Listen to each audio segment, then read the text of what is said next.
Chapter 5. Living Frostily in the Vale. It's my last day at my current job and I'm gonna be moving up to my mountainside. Anyways, lots of changes. I haven't vlogged in a really long time and I feel like getting back into it. I do want to start editing videos for the progress on my campground that I'm building, which is the whole reason that I'm changing jobs and relocating cities and things like that.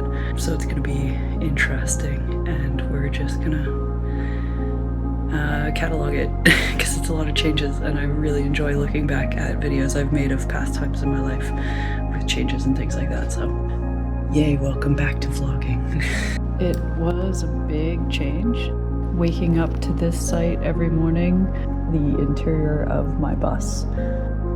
There was definitely a learning curve to it where I was having some issues with smoke and learning how often I had to clean my chimney and how to not spill wax on my wood stove. But ultimately I was excited to be up here and working and enjoying the beauty of winter in the Vale once more. I had to spend a bunch of my time in town working at the job that actually pays my bills. But I also started to get to know my neighbors, as in making friends with the squirrels, although I'm not sure how much they loved me with all the yelling they did. But it was a very cute pastime. I kind of considered this to be my TV, to be honest.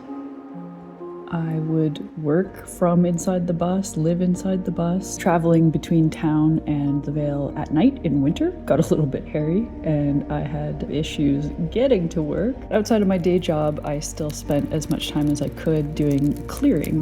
Now that the snow is on the ground, it got more difficult, but keeping a nice big fire going would make the day warm. And now this was my morning wake up. Well, if I could get up after the sun. A lot of my daily routines were wake up, look at the snow, be cold, get up, start a fire, make sure I had wood cut for the next fire. Certainly something to be said for the serenity that you find out here, just staring up at the sky, working out in the cold, enjoying the crisp snow. Though sometimes I couldn't get the fire to light because things were wet and then I'd be frustrated.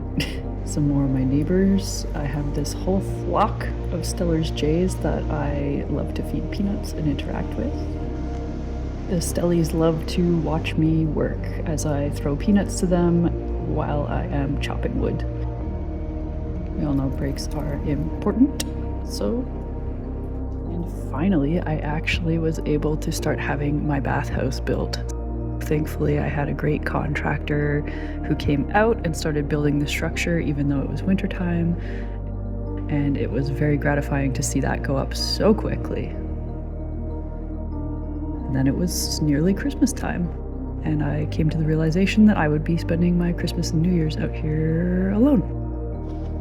It's December 23rd, 6:15 in the morning. I think it's only like -2 degrees out, so I had to get up and go out to turn on the generator to charge up the batteries, but it's actually so nice out. I decided to take a little walk. Sorry, I keep losing the light here. I don't think you can see anything. But like, you know, human eyes are gonna show a lot more than the camera.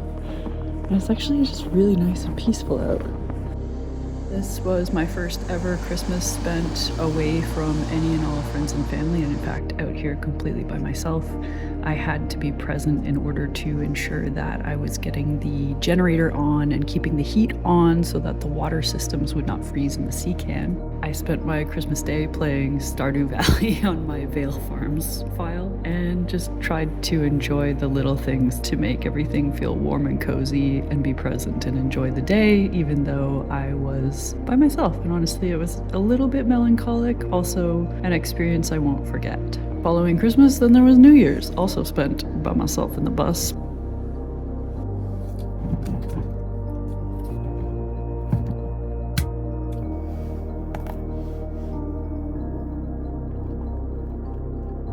But I made sure to make it a little bit festive with these decorations and a little headband and set up myself this nice little feast that would be something that I would expect to have with my family back home. And all in all, that was quite the end of the year. We got a lot done, and we look forward to a 2025 full of adventure and progress and more wonderful things to come out at Storia Vale. This is to be continued, and we'll see you soon.